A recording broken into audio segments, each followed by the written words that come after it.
Sekelompok peneliti akan mengamati perkembangbiakan suatu koloni bakteri yang berkembang biak dengan cara membelah diri.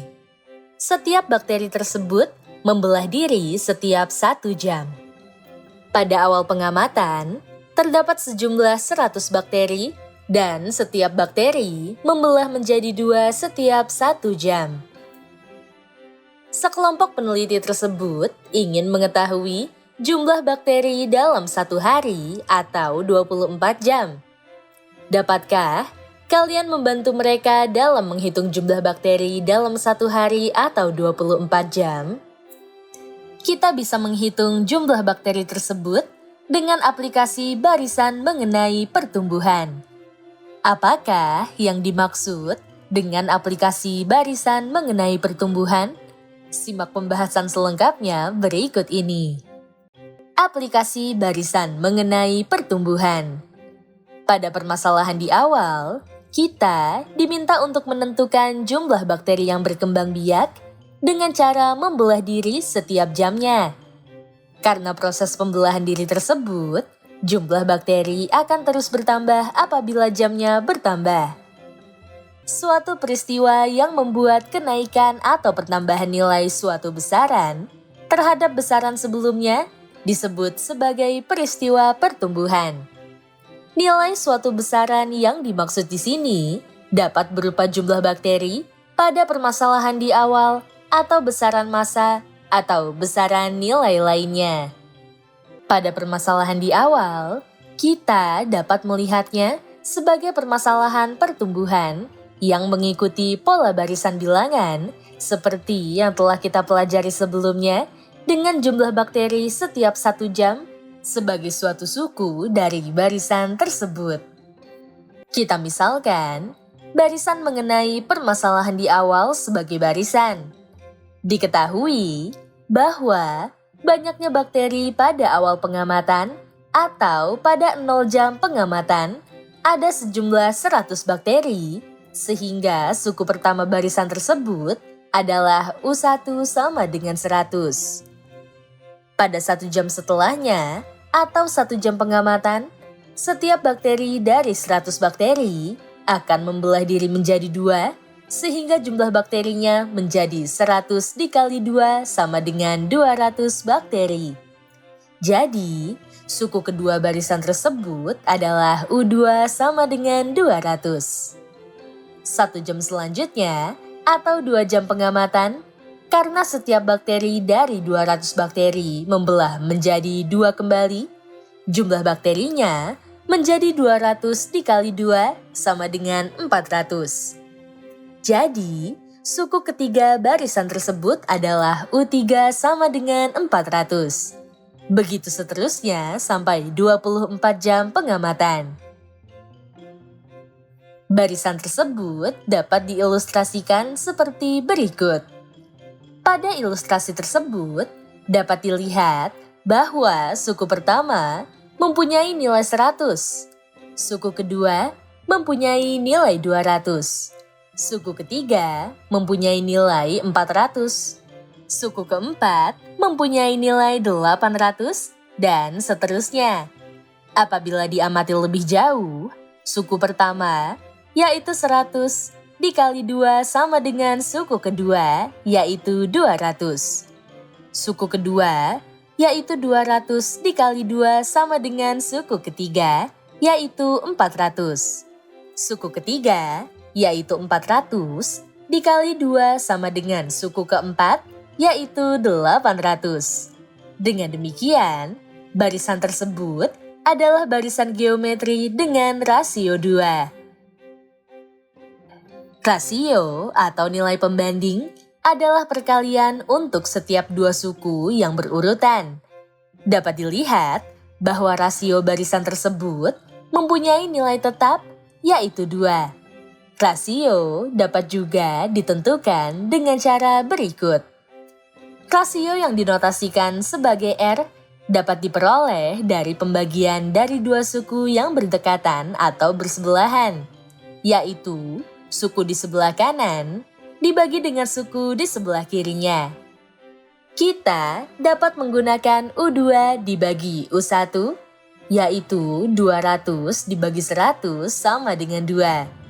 Jadi, rasionya adalah 2. Barisan dengan rasio atau nilai pembanding yang nilainya tetap, seperti barisan tersebut, disebut barisan geometri. Dengan demikian, permasalahan jumlah bakteri di awal dapat dilihat sebagai permasalahan pertumbuhan yang mengikuti pola geometri. Dapat diperhatikan lagi pada ilustrasi bahwa 0 jam pengamatan merupakan suku pertama atau U1, 1 jam pengamatan merupakan suku kedua atau U2, 2 jam pengamatan merupakan suku ketiga atau U3, dan seterusnya. Dengan demikian, 24 jam pengamatan merupakan suku ke-25 dari barisan tersebut. Untuk mencari tahu jumlah bakteri dalam waktu 24 jam, kita harus mencari nilai dari suku ke-25 dari barisan tersebut. Barisan tersebut merupakan barisan geometri, sehingga untuk mendapatkan nilai dari suku ke-25, kita dapat menggunakan rumus bentuk umum barisan geometri yang telah kita pelajari sebelumnya. Rumus bentuk umum barisan geometri adalah sebagai berikut. UN sama dengan A dikali R pangkat N dikurangi 1. Untuk barisan jumlah bakteri pada permasalahan di awal, diketahui beberapa hal sebagai berikut. Suku pertama pada barisan adalah 100, yang dapat kita tuliskan sebagai A sama dengan 100. Rasio barisan adalah 2, yang dapat kita tuliskan sebagai R sama dengan 2. Substitusikan nilai A sama dengan 100 dan R sama dengan 2 ke rumus bentuk umum barisan geometri sebagai berikut. UN sama dengan A dikali R pangkat N dikurangi 1. Substitusikan N sama dengan 25 karena kita ingin mencari suku ke-25. Selanjutnya, substitusikan A dengan 100 dan R dengan 2, sehingga diperoleh U25 sama dengan 100 dikali 2 pangkat 24. Nilai dari 2 pangkat 24 adalah 16.777.216, sehingga sama dengan 100 dikali 16.777.216. Hasilnya sama dengan 1.677.721.600. Jadi, diperoleh nilai U25 sama dengan 1.677.721.600. Artinya, jumlah bakteri dalam waktu 24 jam adalah sebanyak 1.677.721.600 bakteri. Barisan dan deret yang telah kita pelajari pada pembelajaran sebelumnya dapat digunakan untuk memudahkan penyelesaian kasus penghitungan pertumbuhan. Selain penghitungan pertumbuhan bakteri, kita juga akan membahas pertumbuhan yang akan bertambah dengan suatu persentase yang tetap dalam waktu tertentu. Aplikasi pertumbuhan tersebut umumnya digunakan untuk menghitung pertumbuhan penduduk di suatu wilayah. Pertumbuhan penduduk adalah pertumbuhan eksponensial, yaitu pertumbuhan yang menurut deret ukur atau mengikuti pola geometri. Secara umum, rumus dari jumlah benda yang mengalami pertumbuhan secara eksponensial atau mengikuti pola geometri setelah waktu ke N adalah sebagai berikut. Pn sama dengan P0 dikali dalam kurung 1 ditambah J pangkat N. Selain mengikuti pola geometri, pertumbuhan juga dapat mengikuti pola aritmetika. Secara umum, rumus dari jumlah benda yang mengalami pertumbuhan secara linear atau mengikuti pola aritmetika setelah waktu ke N adalah sebagai berikut.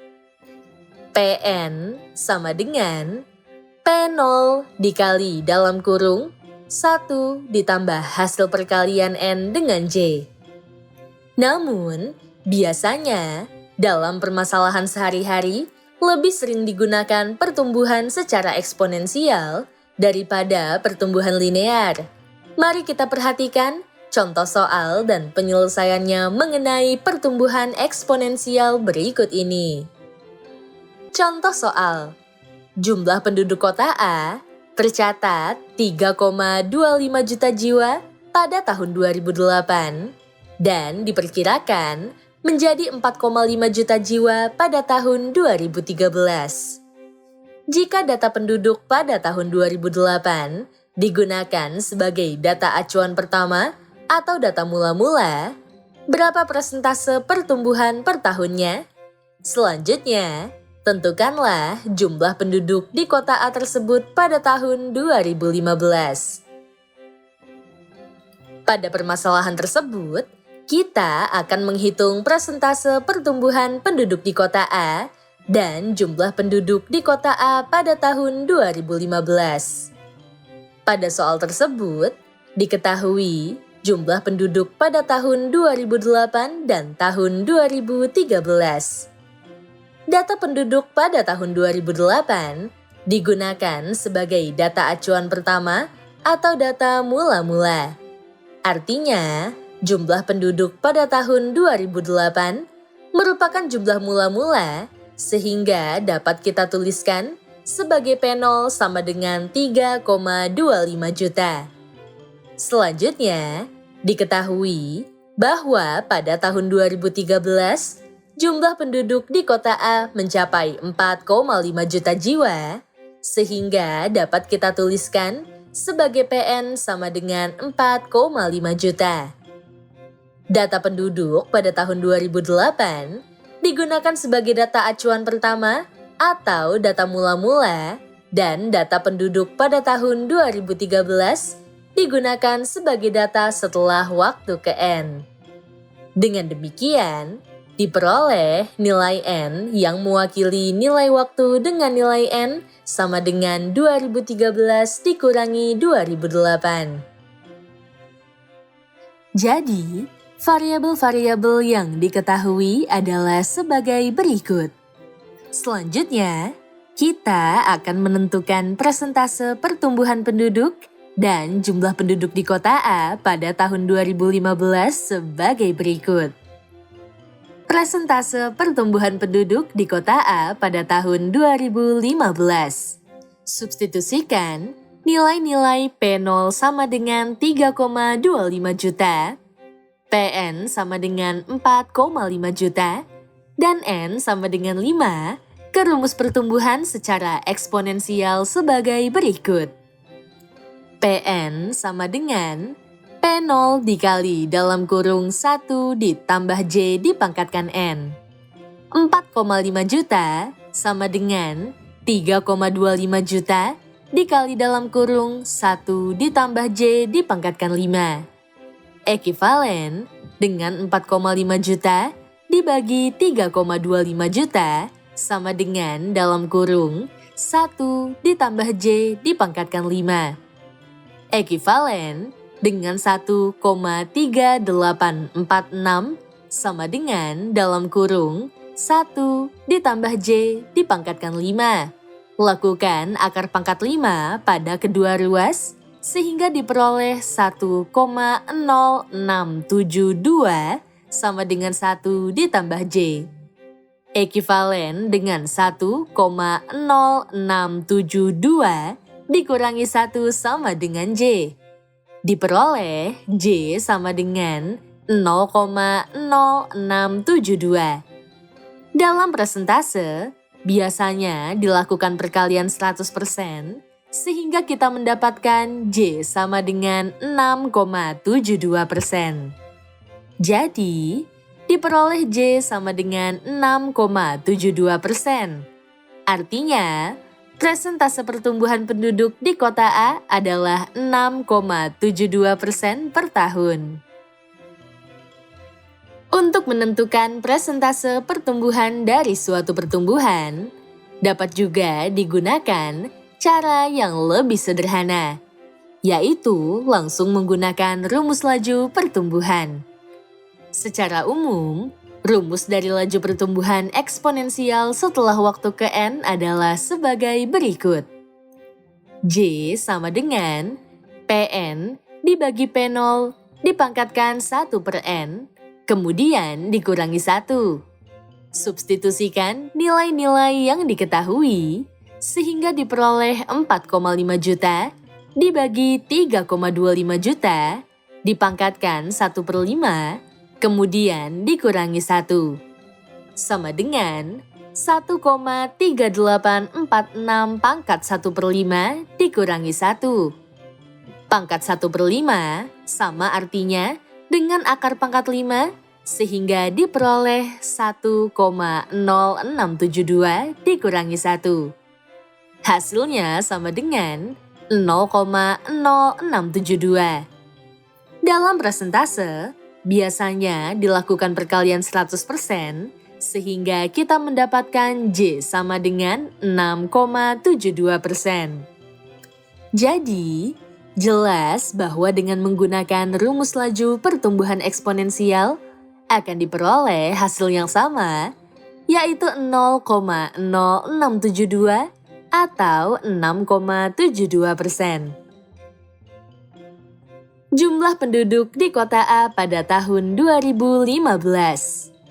Jumlah penduduk di kota A pada tahun 2015 dapat kita tentukan dengan menggunakan rumus pertumbuhan secara eksponensial sebagai berikut. Pn sama dengan P0 dikali dalam kurung 1 ditambah J dipangkatkan N.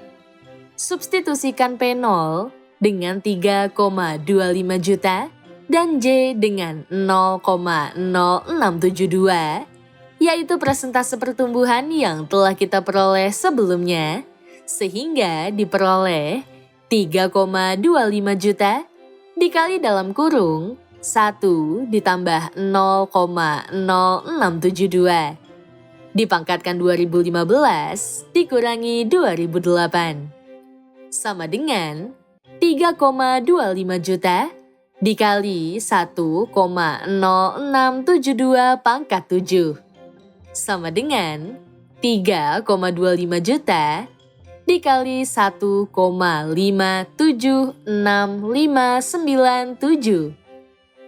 Hasilnya dapat dibulatkan menjadi sama dengan 5,12 juta.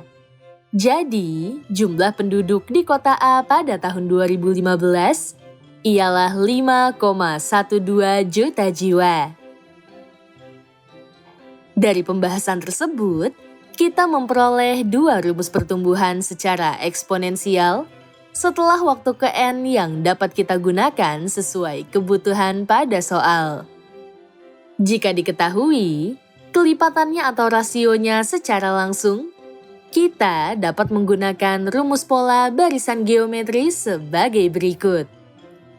UN sama dengan A dikali R pangkat N dikurangi 1. Jika diketahui presentasenya, kita dapat menggunakan rumus pertumbuhan secara eksponensial sebagai berikut.